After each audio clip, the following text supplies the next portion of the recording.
안녕하세요. 정무섭의 시사진단 코너가 되겠습니다. 자, 오늘은 오늘 기자회견하고 탈당까지 한 박덕흠 의원에 대한 이야기를 좀 해볼까 합니다. 그 사회심리학 용어에 등장하는 말에 이런 얘기했습니다. 경로 의존성이라는 거죠. 영어로 얘기하면 path dependency라고 합니다. 경로 의존성.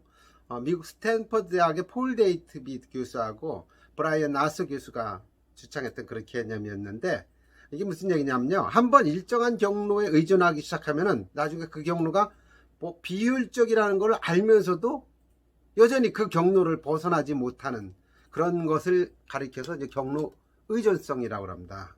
좀 어려운지 모르겠는데 쉽게 표현한다면 이런 겁니다.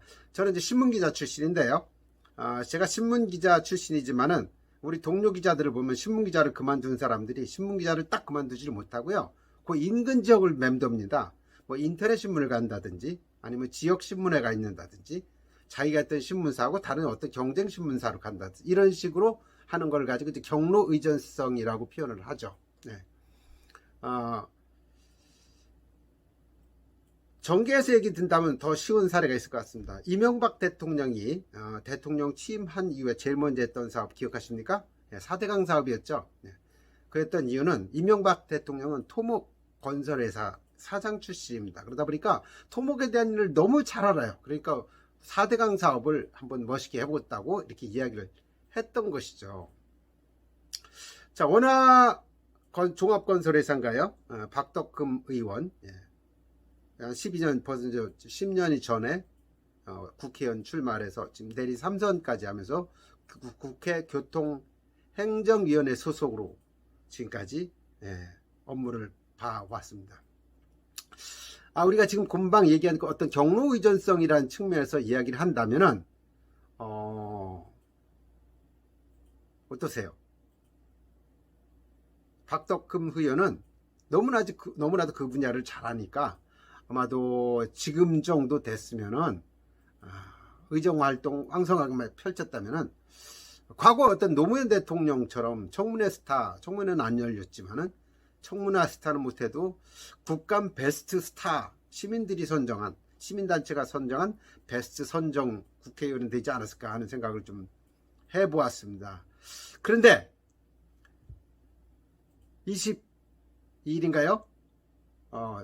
MBC 스트레이트 박진준 기자가 보도한 내용을 봤더니 이 박덕흠 의원이 자기 회사에 있었던 원종합건설을 뒤를 봐주고 있는 게 아니냐, 이런 보도가 나왔어요. 보도에 따르면 아들도 건설회사 하고 있고 아내도 건설회사 하고 있고 형도 건설회사 하고 있고 가족이 하는 건설회사가 총 5개라고 합니다. 그래서 그 5개 회사에 대해서 2015년도부터 지금까지 어떤 특혜를 받아왔다, 이런 보도가 나왔고 거기에 따라서 여러 군데에서도 있다는 보도가 있었습니다. 전체 총 금액을 이야기하면 2천억 이상 수주를 했다, 이런 것이 이제 의혹의 시발점이 되는 겁니다. 오늘 그 건 관련해서 박덕흠 의원이 전혀 그게 아니다, 특혜라는 건 있을 수 없다, 공개 경쟁 입찰에서 어떻게 특혜가 있을 수 있냐, 이렇게 강하게 부인을 했습니다. 맞죠? 공개 경쟁 입찰에서 특혜 있는 거 쉽지가 않습니다. 저도 이제 사업을 하고 있지만 입찰 들어가지만요, 그럼에도 불구하고 입찰에서 약간 그 피감기관에서 특혜를 주려고 마음을 먹으면요, 교묘하게 빠져나가는 방법이 있습니다. 이번에도 이 기자가 이야기한 내용을 들어보면요, 공고 당시부터 참여를 교묘하게 제한하는 방법을 썼다는 겁니다. 이쪽에서 딴 STS 공법, 정확한 전문 용어라 모르겠지만은 이 특허 기술이 있는 업체만 입찰 참여할 수 있도록 제한을 하는 거예요. 그러면 참여한 업체가 확 줄어드는 거고, 그러면 이미 그것 자체가 특혜가 될 수 있는 거죠. 뭐 이런 수법을 썼다는 겁니다. 건설업계의 특허라는 것이 고만고만한 것이 많다 그래요. 제가 친구들 얘기 들어보니까 터널 짓는데 다른 공법 이런 거 적용할 수 있는데 굳이 이 정법을 이 기법을 적용해야 되냐, 이제 밖에서 이렇게 떨떠름하게 의아한 표정을 짓고 있는 거죠.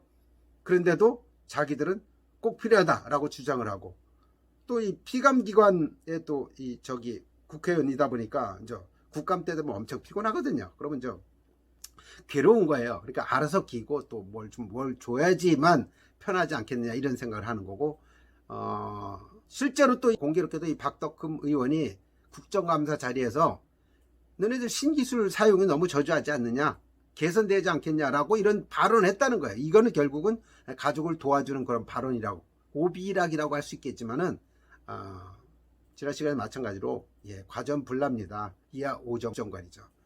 외밭에서 이런 소리 하면 안 되는 거죠. 그렇기 때문에 오해를 사고 있다는 얘기예요. 결론적으로 그 국회의원들이 당신 국회 교통행정위원 떠나라 이렇게 얘기해서 지금 환경행정위로 지금 넘어간 상태고, 또 국민의힘에서 입장이 난처하다 보니까 또 말들이 나오니까 결국은 당까지 지금 탈당해서 내 무죄를 그걸 주장을 하겠다 이렇게 열심히 이야기를 하고 있는 것 같습니다.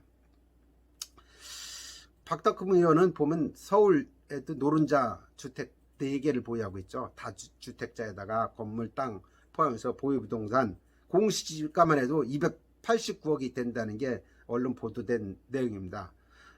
수백억 대의 부동산 가지고 있고, 이런 분이 부동산 입법을 주도해 왔습니다. 그리고 많은 자산을 갖고 있는 분이죠.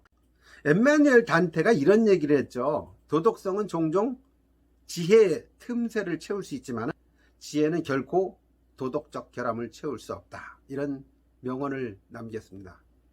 아무리 법적으로 이렇게 빠져나갈 수 있고 그렇게 할 수 있다고 하더라도 이 국민 정서를 해치는 행동을 하고 계시다면요, 안 되는 겁니다. 하늘이 알고 땅이 알고 내가 알고 또 당신이 알고 있지 않습니까?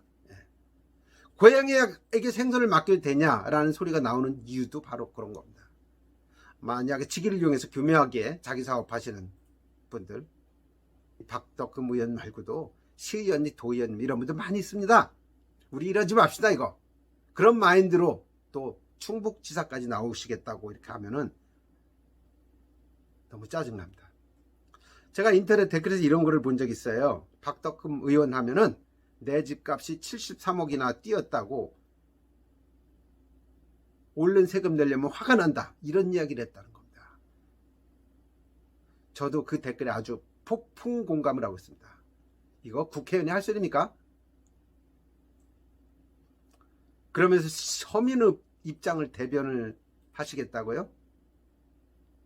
SB 오늘 시사진단 여기서 마치겠습니다. 구독, 좋아요 눌러주시면 저희가 엄청 힘이 된다는 말씀 드리면서 다음 시간에 뵙겠습니다. 여러분 감사합니다.